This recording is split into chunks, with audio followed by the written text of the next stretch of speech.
Our storm team, meteorologist Brooks Garner and Jessica Dobson monitoring the storm's path. Brooks, we begin with you.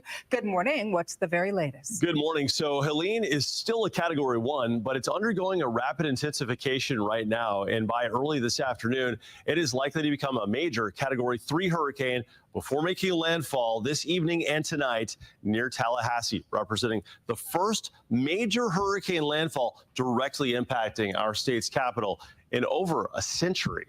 There has been 100 years plus of tree growth, and with a system like this potentially packing winds over 120 miles per hour in wind gusts, we could see a massive tree fall and power outages in parts of this region spanning more than 2 weeks. This is a very high impact situation for the Panhandle Big Bend communities here in Apalachee Bay, Apalachicola, Alligator Point, back through St. George Island, but especially in Tallahassee. So much going on there between the politics in Florida as well as FSU. Now, the key with this today is not to focus just on the cone. This is not where the impacts will be isolated to. In fact, they go all the way down to Tampa in the form of storm surge, and hurricane force winds could extend as far eastward as Gainesville this evening. Orlando, all the way to Miami, tropical storm force winds gusting over 60 miles per hour as we head into this evening. So the big picture features this reaching Atlanta possibly as a minimal hurricane. It's going to be moving. It's going to be going like 20 miles an hour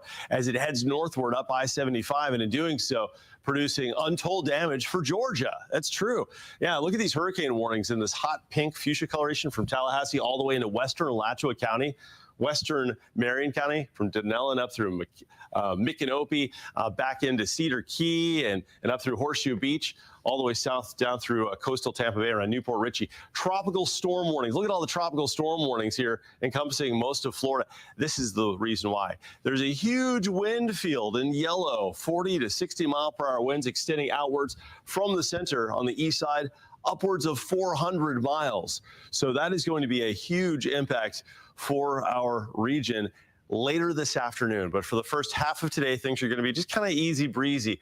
But then we get into the tornado threat, one which we're not experiencing currently, although we've had a couple of gusty showers. We're getting that right now in the Villages. South Florida right now, specifically in Collier County, is in the full force of this. A tornado warning has been issued. Looks like the cell producing that tornado has now worked into southeastern sections of the Fort Myers area. But just an idea of these fast-moving and quite common tornado warnings that lay ahead. All right, Jessica, let's take a look at our Skyfox traffic. We'll talk about the impacts. We'll talk about future radar coming up. School's out for the day today, but some folks are still trying to head on into work. Yeah, and I think a big takeaway to remember today, too, especially if you're driving like a high-profile vehicle, you are going to likely encounter some pretty strong wind gusts. So it's really important to make sure you are driving carefully and using some caution, especially over things like bridges, overpasses. That's really important, a really important reminder there. So here's a live view of some of our cameras. This is going to be the 408 west of Alafaya Trail. So it looks like we have a number of cars on the roadways, yes, but so far things are traveling smoothly. So it looks like traffic is flowing and moving at the posted speeds, which is always nice to see. So if you're on the 408, some of your drive times, the 417 to downtown, you're looking at just 6 minutes for you this morning. And here's another view of the 408 west of Lake Underhill, which is usually where we really see some slowdowns and some congestion take place this time of morning. But so far, we are in pretty good shape. But if that changes, I'll be sure to let you know. Until then, I'll send it back over to you ladies at the desk. Jess, Brooks, thanks. Parts of Mexico already experienced Helene's wrath. Take a look at this. The storm brought heavy rain and strong wind to Cancun. There was plenty of street flooding as well. And you can see the water was so high, it can be seen covering one of those wheels of that car, all of the wheels of that car, actually. Well, some folks are making the drive to Central Florida this morning, trying to escape the worst of the storm. And Morgan Parrish joining us live. She is at the Oka-Humpka Service Plaza in Sumter County. And Morgan, I know you've had a chance to talk to some of those drivers.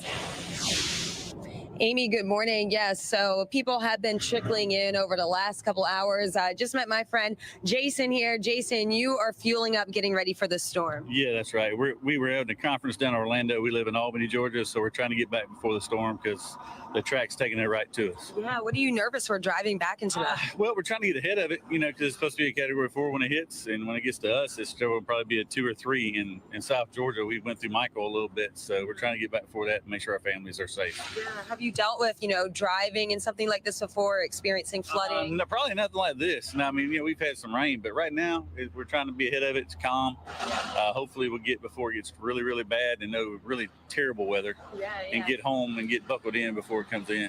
Right. And are you traveling with your family? Now we're traveling work. We're going down for a conference. Gotcha. Nexstar. We work for Safe Air, and we're down for Nexstar Service Systems doing a training, and then so we decided to head out a little early. It's supposed to be back Friday, but we're going on back early to make sure we're there for our families. Yeah, makes sense. And I know you're here stopped at the Shell. You're fueled up. Did you get any snacks, any water? We're about to do that now. Grab some snacks and stuff.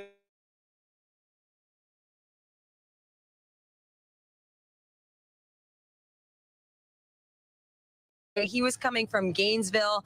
He actually stopped to pick up his daughter from the University of Florida. And he said he just wanted to make sure that she was actually safe and sound.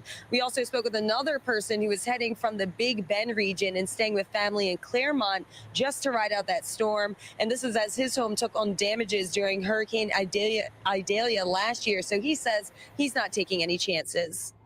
My son rented a house down there. We go in there to stay for a couple of days. After Dahlia, one tree fell on my house, tore the front porch up, and one of them fell through the roof in the back of it.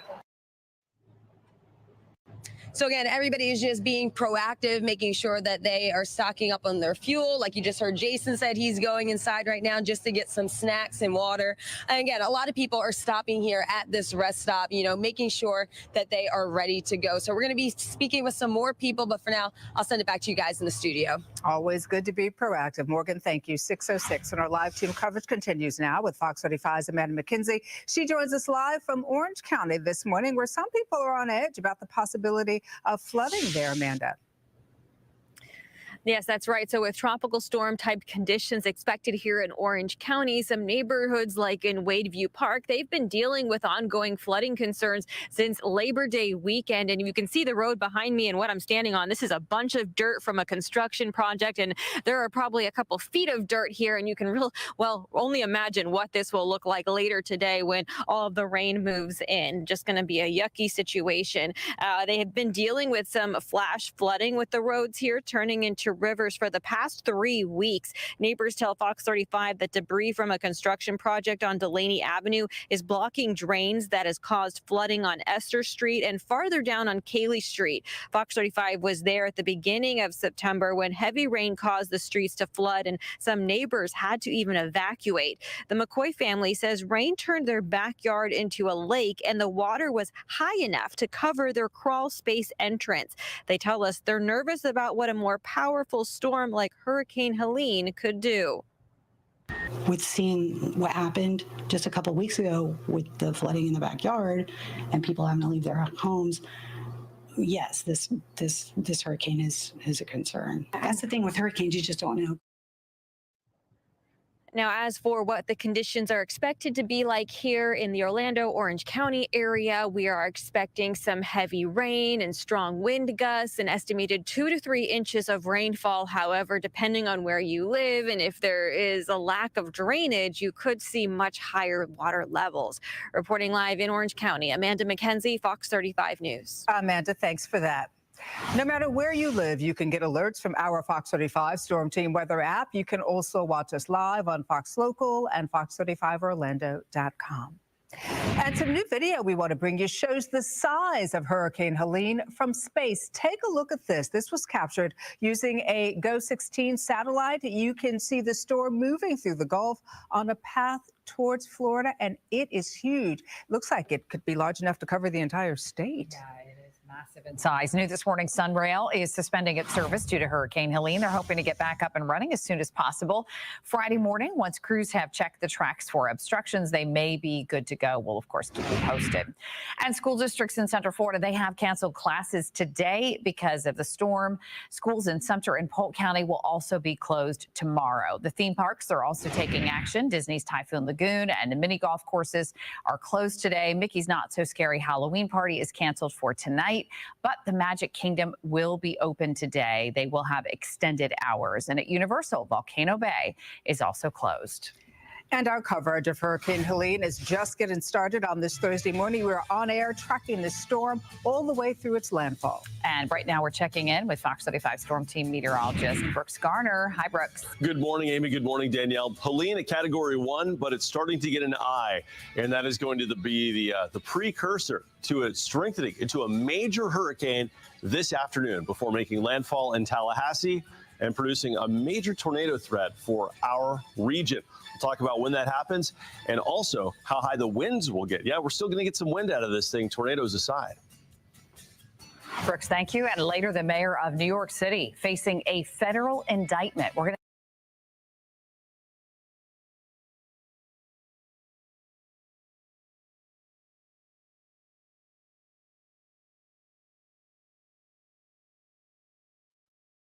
All right, so Fox 35 Orlando with extensive coverage wanted to show you all this live look of Hurricane Helene at this hour as they were transitioning to other coverage. 6:32 here on the East Coast. We're going to go to our second 2-minute commercial break of the hour. Want to give you some of the live pictures that we have this morning.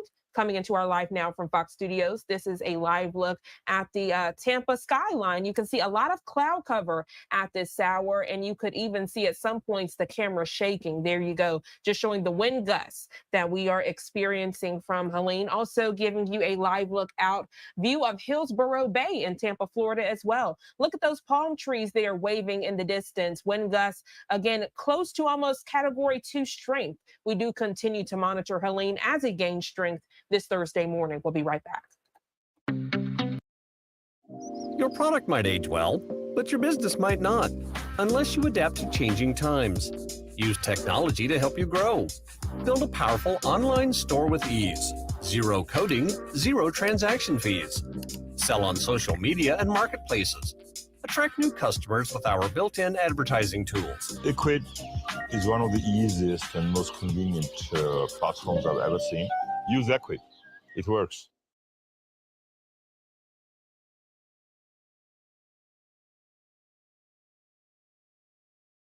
HoneyBook keeps your proposals, contracts, invoices, and payments all in one place. My name is Laura Gomez, and I've partnered with over 100 brands. So trust me when I'm saying that this tool will save you time. It's called HoneyBook, and whether you're just starting to work with clients or have years of experience, you'll be surprised by everything this tool can do because it makes managing clients 10 times easier. You spend less time on admin tasks and give your clients a great experience. No more back and forth in emails, no more countless hours spent Googling how to create a contract, and most importantly, no more tracking who's paid and who hasn't. Growing and scaling a business isn't about finding more and more new clients, but rather landing the right clients and making sure they have the best experience so they keep coming back. Start your free trial today at honeybook.com and grow your dream business.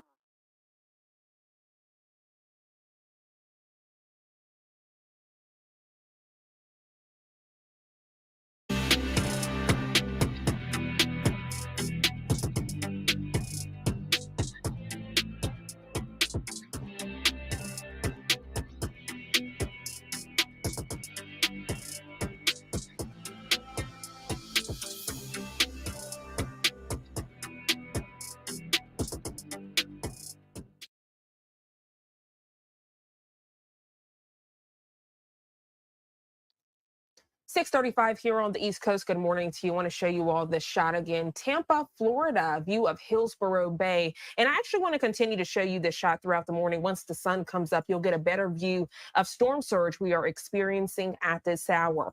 And also at this hour, a storm watch underway in Pinellas County, an area of Tampa. Want to check in with the Fox 13 Tampa team now. Well, welcome back to Good Day. I'm Russell Rhodes. And I'm Laura Moody. Good morning. Our special coverage of Hurricane Helene continues this morning. Let's get back over to Dave, man of the hour. Hey, good morning. Good morning. We're going to show you the radar. We're going to start there because we do have a nice little band of rain coming through the area as we speak. Here is the wide view. It is raining all the way up into West Virginia right now. And some of that is not associated with the storm per se. So the Atlanta area has already had several inches of rain, and they're going to get 8 to 10 more maybe from this particular storm. So there is just going to be a lot of issues, not only for our state, of course, but for other areas to the north as well. We'll get down, and this band of rain moving through to the south right now around Bradenton, moving into St. Pete. Now, this is kind of moderate rain, little heavy downpour. I noticed there was some lightning offshore. Not that we're going to get a lot of that, but if you heard an occasional rumble of thunder, don't be surprised. Meanwhile, the atmosphere is starting to spin a little bit, and we've had a couple of isolated tornadoes to the south. So it stands to reason, there's another one here kind of approaching the Alligator Alley area with this particular band. See it? We're moving through Naples now. That's prompted a quick little tornado warning. So throughout the day today, we are going to get some of those little pesky tornado warnings to go along with some of our heavier rain. But right now, this band of rain lasts 10, 15 minutes, and then it's gone. Obviously, a lot more behind that. And we'll get these intermittent bands of rain until the middle of the afternoon, when I think we get into some solid rain as the core of the storm gets a little bit closer. It's still continuing to get better organized, believe it or not. But if you look at the satellite picture, it's really got that central, we call central dense overcast, kind of put together now, and it's trying to really clear out an eye. And once that happens, you're going to really begin to see that rapid intensification begin. Our 5 o'clock advisory, 90-mile-per-hour winds. It's almost a Category 2 hurricane. It is forecast to become a major hurricane. And even though it only has about 12 to 15 hours left before landfall, that is sufficient enough time for it to go from where it is into major hurricane status. Not only that, but of course, it's such a large storm that tropical storm force winds are going to be felt along the east coast of our state.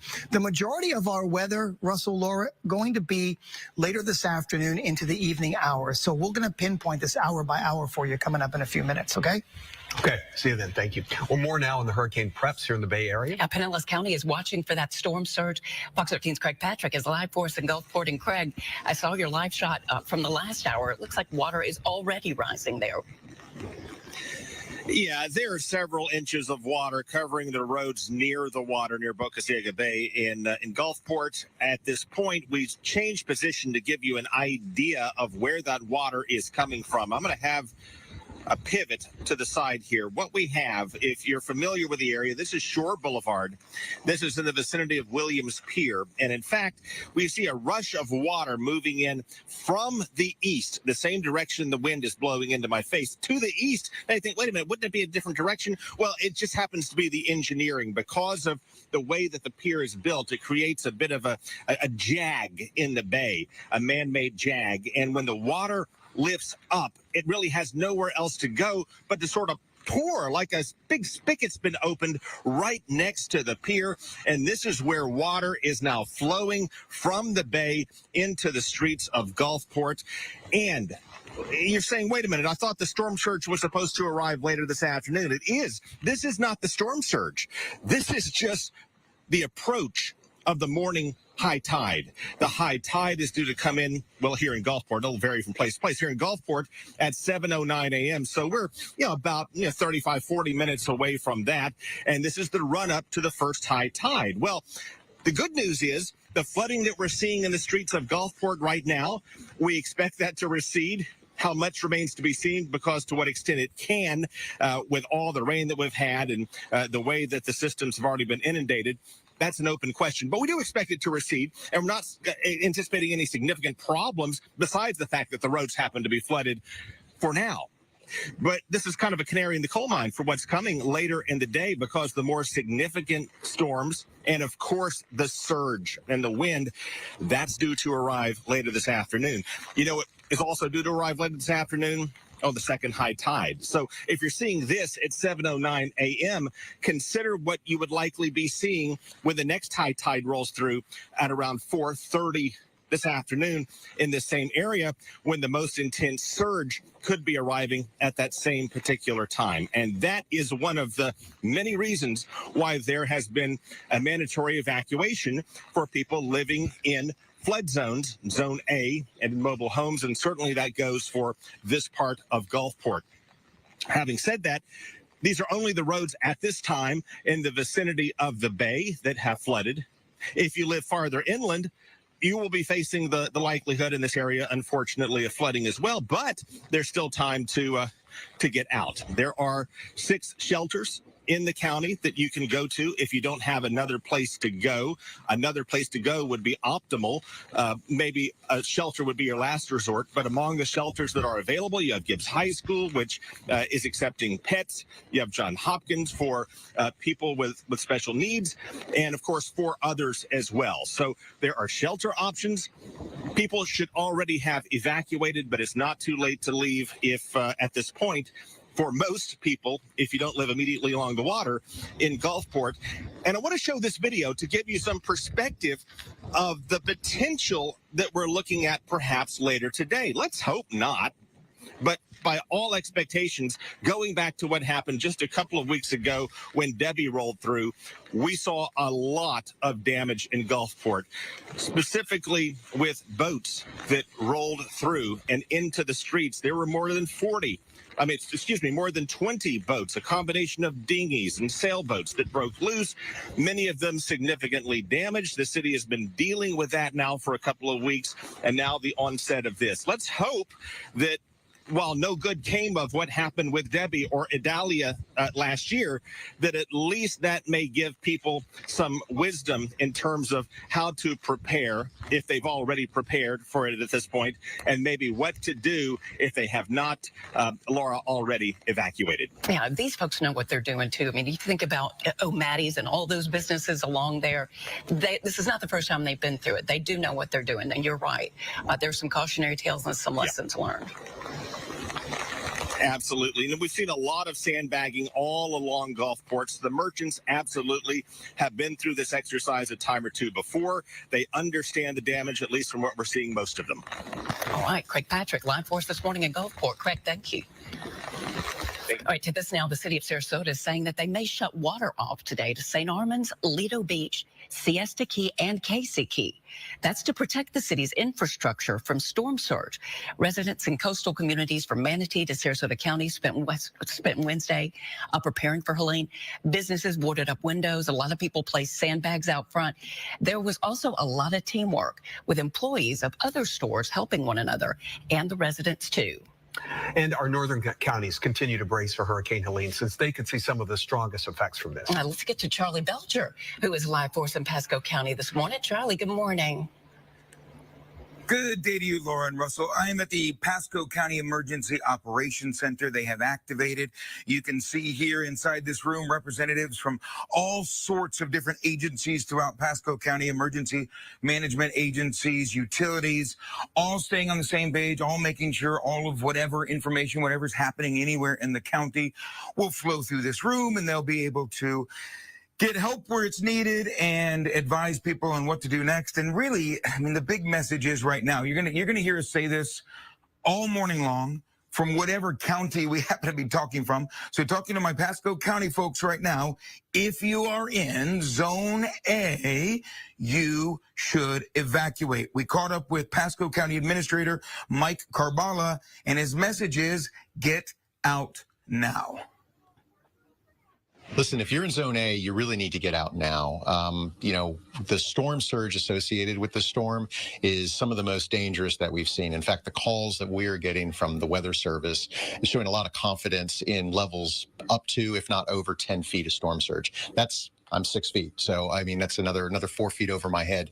I would say that folks need to heed those warnings. If they can't stay with friends or family, we have shelters open. So mypasco.net has all the information that folks really need. And quite honestly, there's plenty of capacity at our shelters right now. Shift change.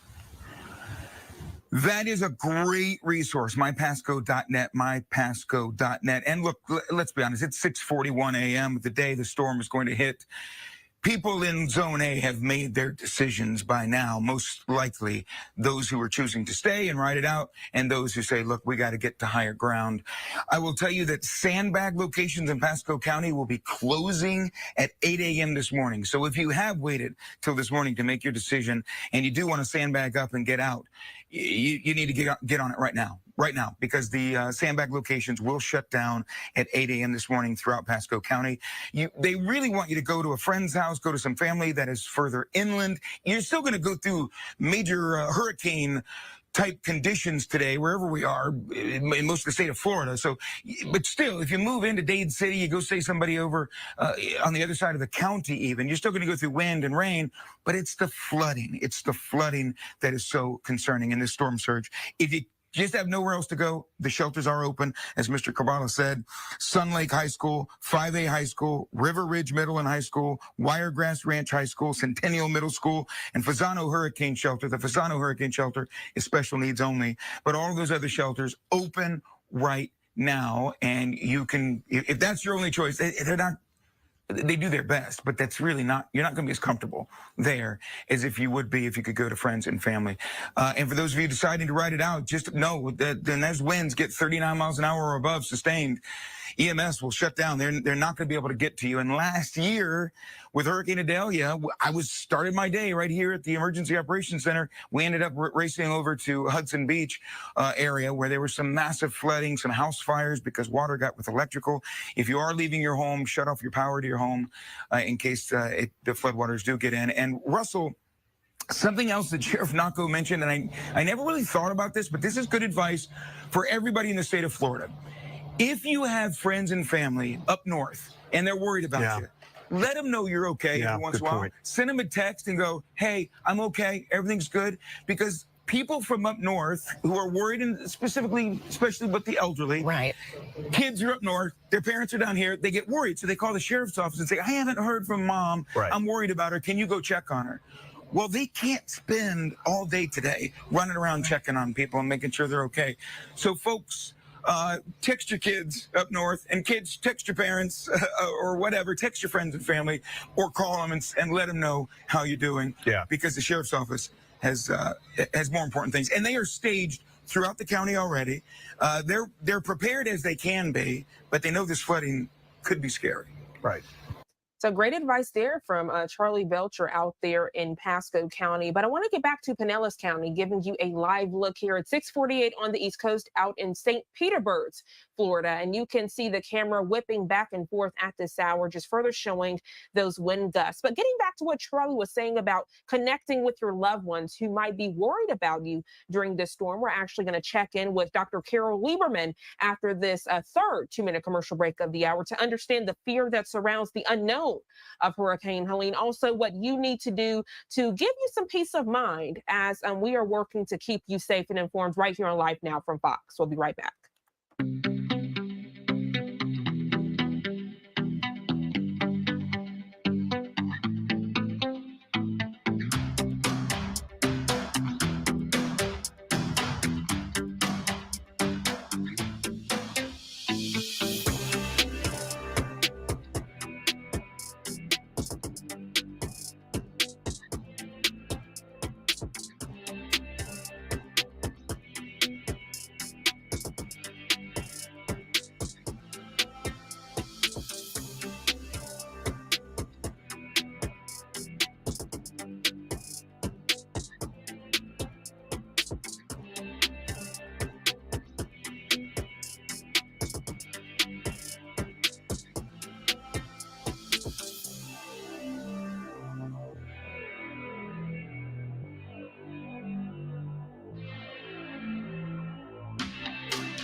Welcome back to Live Now from Fox. I'm Jeanne Francine. 6:50 here on the East Coast this Thursday morning, and we continue with your breaking news headlines, giving you another live look at our XRAD system as we continue to discuss Hurricane Helene. And let's be honest, natural disasters can be a scary time, especially when evacuation orders are underway.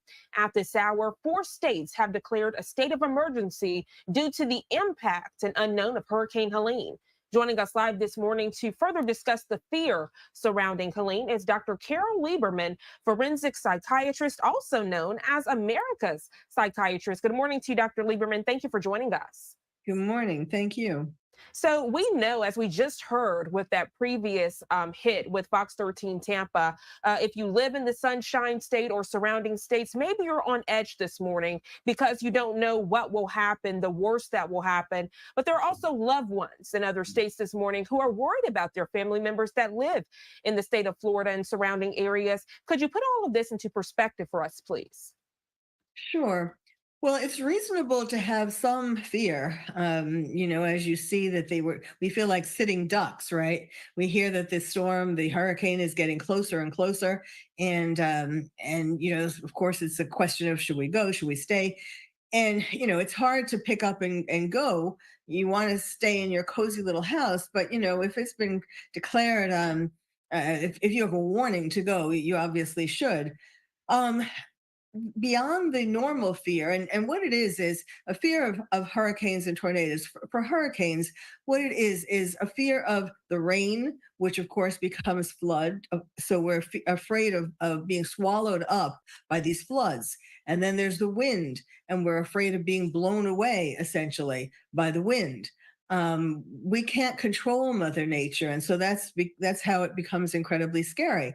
But then, so there's a reasonable degree of fear, healthy fear that helps you to figure out what to do. But then there's unhealthy fear, exaggerated fear. And the name of that is lelapsophobia. And that comes from the Greek word lelaps, which means a violent storm. And phobia, of course, is beyond just anxiety and regular fear, but it's a much more severe kind of fear. And that is a stronger, a more severe condition than astrophobia, which is a fear of thunder and lightning. And that is sort of one of the early fears that children may have. But then, of course, it can progress to lelapsophobia. And the problem with that, lelapsophobia, is that then it gets in the way of you being able to figure out the best things to do, the way to take care of yourself, and you're just in a state of panic. I'm so glad you mentioned that sometimes fear can be healthy. It shows that you have natural emotions, right? But I want to look at the other side for those that might not be scared at all. And unfortunately, it could lead to their detriment. You have those people that think they are Superwoman or Superman and they can weather any storm. Those are the people you see skateboarding out in the middle of a hurricane, Dr. Lieberman. How important is it to heed those warnings from local officials, and have a sense of urgency and not be complacent and feel like you won't be impacted even though evacuation orders are underway? Yes, what that is, things like skateboarding in the middle of a flood and so on, in the middle of a hurricane, that is a counterphobic behavior. So in other words, you really are scared, but to try to prove to yourself you're not scared, you go do something totally risky and very dangerous, to say, oh, I'm not scared. There's nothing to be scared about is what you're trying to tell yourself. So really, what's interesting too is that the reason why people develop these extra fears, these unhealthy fears, is because, first of all, some of it can be genetic. If you have a family member, if you've inherited an anxiety disorder or a depressive disorder, that can make you more vulnerable, more susceptible to developing lelapsophobia, this extreme fear of hurricanes. And also environmental things. So for example, if you're a child and you're growing up in a family and you see your parents or other relatives really frightened, super frightened when hurricanes come, that's teaching you, you should be that frightened. And similarly, stories that we see, like for example, The Wizard of Oz, that was a tornado. where that Dorothy gets caught up in. And so it really presents this idea of, oh, that for a lot of children, that's their first exposure to what a tornado is. And then there was this movie Twister with Helen Hunt. And the story there is that her father was killed in a tornado. And so she has a particular extra sensitivity. She has an unhealthy fear of tornadoes because of what she experienced, because of how damaging she saw that it could be. So all of these things come together to form each person's attitude towards, when they hear these kinds of extreme weather events are coming. Dr. Carol Lieberman, always a pleasure to speak with you here on Live Now from Fox. We appreciate your expertise on this topic. Before we let you go, I want to ask you, are there any words of encouragement you could provide to the viewers to uplift their spirits? We do know as we are sharing this information real time, it can be scary, but we also know for certain people, it's their faith. For others, it's words of affirmation. Anything you could potentially share to give the viewers a sense of ease this morning? Sure. Well, there are a number of things that you can do. First of all, hopefully you have prepared, because of all the warnings that you heard. And if you haven't prepared enough, you can still go out and depending upon where you live, you can still go out and do things like, getting gas and getting food and water and things like that. You can also practice relaxation techniques like meditation or listening to calming music. Social support is very important. So hopefully it's really not good to be alone in a house or in anywhere where you're trying to cope with this yourself. I mean, not just in terms of physically, it being dangerous, but just psychologically, you have to have contact with other people to keep yourself calm. And of course, in the longer range, there's therapy for this. There is therapy such as desensitization, where, for example, they show you a picture of a hurricane, then a video of a hurricane, then you look out the window, if there is a hurricane. I mean, gradually you get desensitized to it. And then, of course, talk therapy, which is where you get to some of these deeper reasons for why you're so scared, like, for example, when you saw Wizard of Oz. Dr. Lieberman, thank you again for joining us this Thursday morning. I hope you enjoy the rest of your day and be safe on your end. Thank you. You too. Thank you. I'm Jeanne Francine. We're going to go to our final 2-minute commercial break of the hour. We'll be right back.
Welcome back to Live Now from Fox. 7 o'clock here on the East Coast, and we continue with your top stories and headlines as it relates to Hurricane Helene.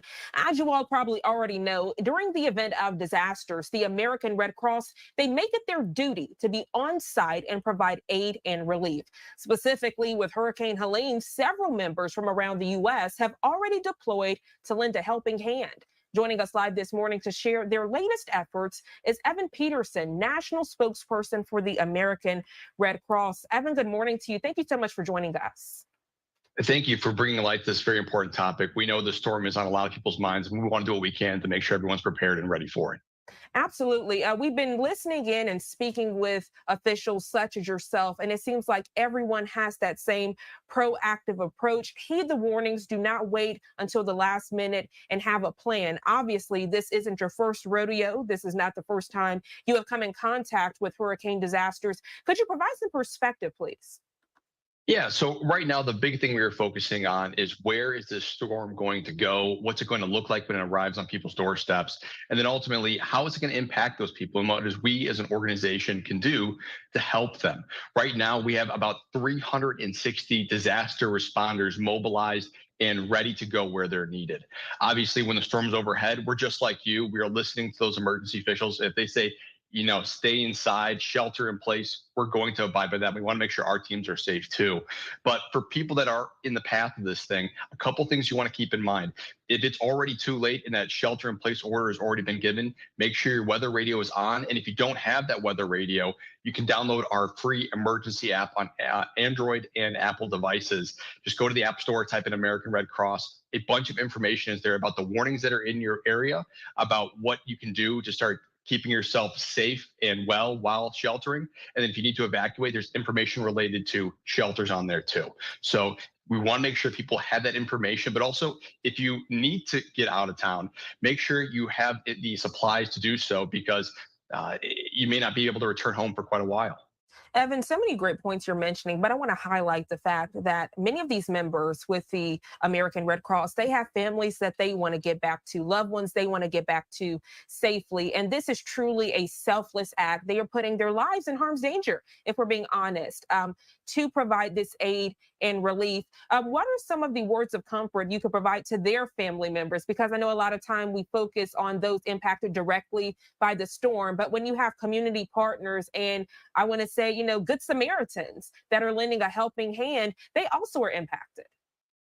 We are so appreciative of our volunteers, those people who choose to leave the comfort of their home, leave their dinner table and say, I'm going to go help a neighbor in need. A lot of people don't know this about our organization, but 90% of our workforce is comprised of volunteers. So again, these are people who may not be directly in harm's way. We've had people coming as far as the West Coast saying, you know what, I want to go help my family, my friends, my neighbors down in Florida, over in Georgia. So when we have these deployments, what we tell people, what we tell their family, their friends, their loved ones, is we do everything within our power to keep them safe. We cannot help anybody unless we make sure that our team ourselves is safe and well. So we take every precaution to keep them safe. And obviously, as we said earlier, when the storm is overhead, we do not have people out in the field operating. We have a shelter in place order, and that stays in place until we know for absolute certainty that it is safe for them to leave their shelters.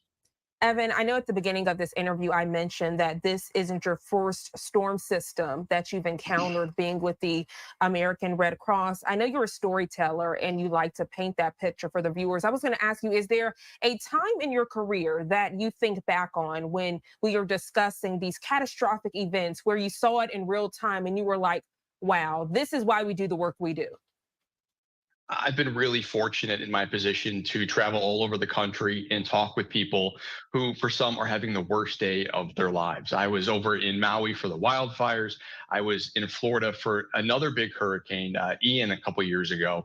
I've seen what destruction can do, but I've also seen in these really dark and hopeless moments, the amazing things humans are capable of. And I want to tell people that we're going to get through this. We are going to figure this out. And we have a plan in place to help you. So if anyone has any questions, if anyone is unsure what to do next, go to redcross.org, download our app, and we can help guide you through this to getting you back on your feet and knowing it's going to be okay.